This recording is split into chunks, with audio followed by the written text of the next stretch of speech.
누가 누구에게 불만이 있거든 서로 용납하여 피차 용서하되 주께서 너희를 용서하신 것 같이 너희도 그리하고. 예, 불만이 있죠. 여러분, 어떻게 우리가 여기 와서 체질 다른 사람끼리 모여서, 또 서로 불편한 사람들끼리 모여서, 익숙하지 않은 사람들끼리 모여서 어떻게 그게 온전히 받아들여지겠습니까? 그러나 우리가 그분들을 받아들이는 까닭은 단 하나라는 것이죠. 예수님께서 나 같은 사람 받아주셨기 때문에 그렇게 용납하고 용서한다는 것입니다. 여러분, 많이 받아야 줄 수 있습니다. 한없이 받아야 줄 수 있어요. 그래서 받지 않으면 못 줍니다. 내가 부족하면 못 줘요. 제가 대학 다닐 때 하도 뭐 데모도 하고 뭐 맨날 휴교가 돼서 어느 날 이러다가 대학 졸업해도 진짜 머리가 텅텅 비어서 나가겠다 이런 걱정이 덜컥 들었어요. 그래서 혼자서 이제 뭐 경제학을 좀 공부해야 되겠다. 이래가지고 그때 조선의 경제학 원론과 세뮤엘슨이라는 사람이 쓴 경제학 이코노믹스라는 거 27판 제가 기억합니다. 그걸 이제 제가 경제학을 파보겠다고 공부를 했는데 첫 장을 보면서 제가 이 경제학의 출발이 잘못됐다는 걸 알았어요. 뭐냐면 경제학의 기초가 인간의 욕망은 무한하다. 그 무한한 욕망을 채울 재화와 용역은 부족하다. 여러분, 인간의 욕망이 무한하다 해서 출발한 게 무슨 해결이 되겠습니까? 해결점이 없어요. 나는 경제학으로 인간의 문제를 해결할 수 없다는 걸 그때 제가 결론을 냈어요. 우리는 무한한 분으로부터 공급받지 않으면 이 인간의 문제가 본질적으로 해결되지 않습니다. 무한하신 분이 우리 안에 중심에 좌정하셔야 무한의 문제, 유한의 문제가 끝이 나는 거예요. 그래서 그분이 오면 우리는 더 이상 그렇게 목마르지 않다는 것을 경험하는 것이죠. 그래야 용서가 되는 것이에요.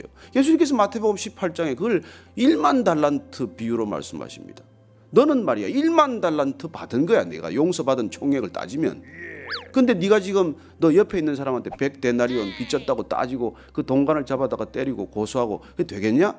그 얘기를 하신 거 아니에요. 여러분, 1만 달란트 뭐 지금 따지면 뭐 조 단위의 돈이에요. 내가 받은 건 그런 걸 받았는데, 그래서 그야말로 우리가 받은 걸 이걸 헤아려 보지 않으면 우리는 용납하고 용서할 수가 없습니다. 누구를 용납하고 누구를 용서해요? 자기 자신도 용납을 안 되고 내 속에서 태어난 내 자녀들도 용납이 안 되는데 누구를 도대체 용서하고 산다는 얘기예요. 다 뭐 그냥 뭐 용서하는 체하고 사는 것이죠. 그래서 진정으로 우리가 하나님한테 용납받았다는 것, 용서받았다는 것, 이 놀라운 감동과 감격이 무뎌지면 헛거예요. 맨날 뭐 우리는 없는 것 따지고 살잖아요. 여러분, 받은 것 수없이 한번 기억해 보십시오. 하루 종일 새도 다 못 새잖아요. 공기에서부터 뭐 정말 태양에서부터 바람에서부터 신선한 이 모든 것에서부터 주위의 사람들 말이죠. 우리 어제 그래서 이제 감사를 논하면서 그랬어요. 우리가 언제 여기 베이직 교회 이게 만날 거라고 상상이나 했습니까? 한 분이 그래요. 1년 전만 해도 이 교회에 올 거라고는 생각조차 하지 않았는데 어떻게 여기를 와가지고 이렇게 서로 은혜를 나눌 수 있냐, 그런 얘기를 하는 것입니다. 그리고 우리가 따져보면은 아무도 이런 준비한 사람이 없고 자격이 있는 사람이 없지만 그냥 어느 날 하나님께서 한 사람 한 사람 부르셔서 우리가 이렇게 같이 예배를 드리게 된 것 아닙니까? 그래서 우리가 피차 용납한다는 것이죠. 피차 받아들인다는 게 내가 너무 받은 게 많아야 용서가 돼요. 여러분, 살아가면서 왜 섭섭한 일이 없겠어요? 그러나 우리가 얼른 관점을 고쳐서 내가 받은 것을 바라보고 내가 용납받고 용서받은 것을 그쪽을 잠시 좀 쳐다보면 이게 용서가 되는 것이죠. 근데 자 14절 말씀, 이게 오늘 사도 바울의 포인트 아니겠습니까? 이 모든 것 위에 사랑을 더하라. 이는 온전하게 매는 띠니라. 이 뭐 아무리 뭘 이거 하더라도 이게 사랑으로 이 마지막 파이널 터치가 되어야 된다는 거예요. 그래서 사도 바울은 이 사랑, 믿음, 소망 가운데 사랑이 어뜸이라고 말하는 것이죠. 모든 게 사랑으로 감싸져야 되고 사랑으로 마무리가 되어야 된다는 것이죠. 내가 천사의 말을 하고 사람의 방언을 할지라도 내가 사랑이 없으면 그게 말이야 다 소리나는 구리와 울리는 꽹과리와 같은 것이고, 내가 세상의 모든 비밀을 알고 산을 옮길 만한 믿음이 있다고 할지라도 사랑이 없으면 내가 아무것도 아니요. 내가 내게 있는 모든 것으로 구제하고 또 내 몸을 불사르게 내어줄지라도 사랑이 없으면 내게 아무 유익이 없다. 이게 사도 바울의 결론 아닙니까? 왜냐하면 본인이 그렇게 살아봤으니까. 여러분, 그 마지막에 사랑으로 마지막 띠를 매는 것, 이 인생에 완결이 없으면 우리 인생 뭐 아무리 오래 살아야 헛사는 겁니다. 아무리 유명해져 봐야 헛사는 거예요. 우리는 사랑할 능력이 없지만 내 안에 계신 예수님께서 사랑하게 하도록 우리가 방해만 안 하면 돼요. 그분은 우리 안에서 누군가를 끊임없이 사랑하고자 하십니다. 그런데 누가 걸림돌이에요? 내가 걸림돌이죠. 주님은 끊임없이 우리 안에 계시면서 누군가를 용납하고 용서하고자 하지만 누가 방해합니까? 내가 용납하지 못하고 내가 용서하지 못하게 하는 것이죠.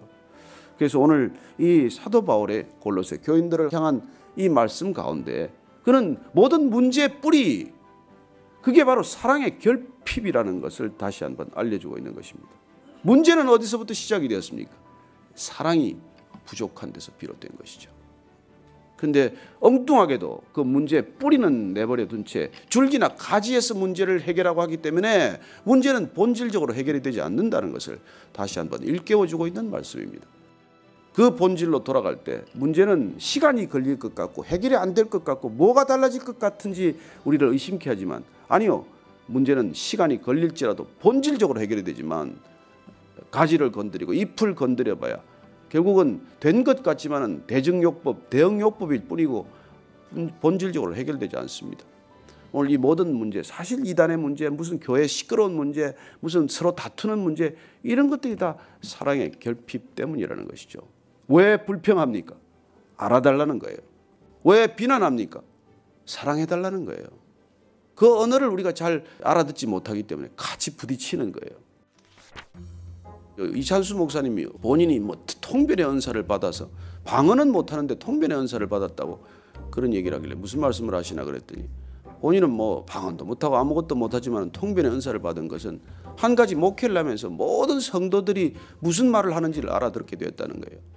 그리고 놀랍게도 10명 중에 1명은 꼭 속을 썩이는 분이 있다고 얘기를 하면서 그 사람이 속을 썩이는 이유를 아무리 듣고 들어도 사랑해달라는 얘기입니다. 그런 통변의 은사가 생겼습니다. 그런 이제 우스갯처럼 얘기를 해요. 저는 그분이 그런 이 은사가 참 귀한 은사라고 믿습니다. 저 사람이 무슨 말을 하든 나를 알아달라는 거구나. 무슨 비난을 퍼붓든 저 사람 사랑이 필요한 사람이구나. 그렇게 여러분들이 통변이 되고 언어가 해석이 되고 그래서 용납이 되고 그래서 용서가 되고 그래서 사랑하면 그럼 그게 교회예요. 교회는 그런 곳이라는 것입니다. 정말 용납이 안 되는 사람이 있습니까? 주님 사랑을 물 붓듯 부어주십시오. 주님 사랑 없으면 다 이 거짓입니다. 주님 사랑으로 사랑하게 하시고 주님 사랑으로 용납하게 하시고 주님 사랑으로 저분 품을 수 있게 도와주시고 주님 사랑의 힘으로 제가 섬기고 그리고 교회 되게 하여 주옵소서.